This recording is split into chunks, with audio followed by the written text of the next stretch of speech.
Let me give you a little bit of a tip on how to fix twisted stitches. This could happen if you accidentally go in the wrong way when you're knitting a stitch or purling a stitch and you want to fix it. So here what you can see is we just knit a stitch and it doesn't look like the rest of them. So if you look down below, the two legs, they don't cross. Here, the two legs, they cross. And so that we know that isn't right.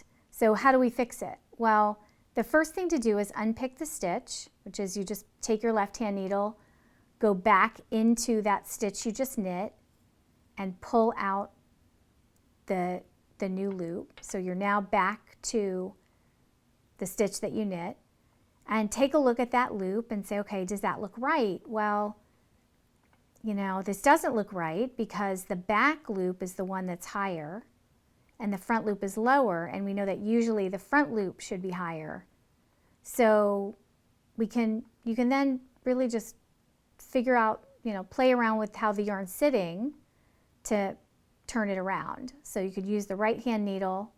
So you can use the right hand needle and slip the stitch onto the right hand needle and then turn it around by using the left hand needle to go back into that stitch through the front, which will essentially twist it around. And now you can see that the front side is up a little higher and it's the back side that's lower. And now you can knit it and take a look at the base and see if it's fixed.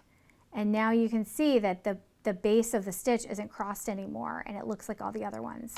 So you fixed the twisted stitch. So that's a tip for you on fixing twisted stitches.